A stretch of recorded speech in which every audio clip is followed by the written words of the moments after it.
রাতের বেলা তিনি তাহাজ্জুদ নামাজ পড়ে ঘুমিয়েছে, ঘুমের ভিতরে স্বপ্নের ভিতরে দেখছে উনি যা কিছু পড়েছিলেন ওই যে সব হয়েছে সেই সবগুলো কিছু ফেরেশতারা কবরস্থানে এসে বন্টন করছে। সুবহানাল্লাহ। তিনি ঘুমের ভিতরে স্বপ্নে দেখছে।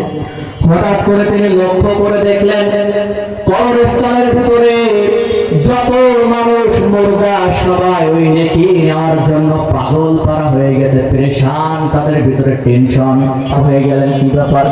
সব মৃত ব্যক্তিরা সব নেওয়ার জন্য, নেকি নেওয়ার জন্য দৌড়াদৌড়ি করছে, কিন্তু ওই বৃদ্ধা মহিলা তার মুখের ভিতরে কোনো চিন্তার ছাপ নাই, সে নেকি নেওয়ার জন্য দৌড়াদৌড়ি করছে না। এর কারণটা কি?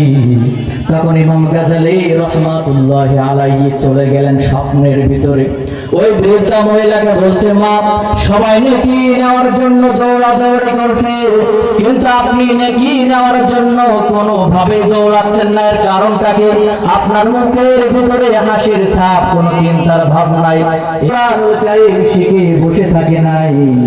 শুনে নাও, আমার ওই সন্তানটা অমুক জায়গায়, অমুক গ্রামে, অমুক বাজারে ব্যবসা করে, সে সারাদিন ওই দোকানের ভিতরে থাকে, যখনই কাস্টমার আসে সে তার কোরআনুল কারীমটা বন্ধ করে কাস্টমারের সে কি করে, তার মালামাল দিয়ে দেয়, কাস্টমার চলে যায়, আবার সে কোরআনুল কারীম খুলে সে পড়তেই থাকে। ও আল্লাহর বান্দা, শুনে নাও, আমার ওই সন্তান যত কোরআনুল কারীম তেলাওয়াত করে তার একটা অংশ আমার আমলনামায় আল্লাহ পৌঁছায় দেয়। আল্লাহু আকবার। এই যে স্বপ্নটা দেখার পরপরই ওনার ঘুম ভেঙে গেছে। উনি ঘুমের থেকে উঠে খুব অস্থির হয়ে গেলেন, কি স্বপ্ন দেখলাম, কি স্বপ্ন দেখলাম, এটা আসলে বাস্তব সত্য কিনা আমি এটা প্রমাণ, এটা আমি দেখবো। এই জন্য উনি স্বপ্নের ভিতরে যে বাজারের কথা বলেছিল ওই বৃদ্ধা মহিলা, সেই বাজারে চলে গেলেন। সে বাজারে যে মানুষের কাছে জিজ্ঞাসা করলেন অমুক জায়গা কোথায়, তিনি অ্যাড্রেস নিয়ে খুঁজতে খুঁজতে যে দেখলেন ঠিকই মোড়ের মাথায় ওই বাজারে একটা যুবক, তার সুন্দর চেহারা, সে কি করছে, সে কোরআনুল কারীম তেলাওয়াত করছে। সুবহানাল্লাহ বলবেন। যখনই কাস্টমাররা আসছে তখনই কোরআন বন্ধ করে মালামাল দিয়ে দেয়, যখন কাস্টমার মাল নিয়ে চলে যায় আবার কোরআন শরীফ খুলে আবার কোরআনুল কারীম পড়া শুরু করে দেয়।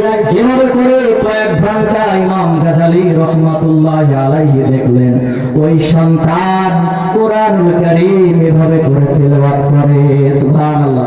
ইমাম গাজালি রাহমাতুল্লাহি আলাইহি আস্তে আস্তে ওই যুবকের কাছে গেলেন আর যে বললেন, হে যুবক, তুমি যে কোরআন তেলাওয়াত করো, যে আমলটা করো, এই আমল তুমি চালিয়ে যাবে, কেননা আমি স্বপ্নের ভিতরে দেখেছি তোমার মা কবরের ভিতরে শান্তিতে আছে। আল্লাহু আকবার। আপনি কোরআন পড়তে পারেন না, আপনার সন্তানকে কোরআন শিক্ষা দেন।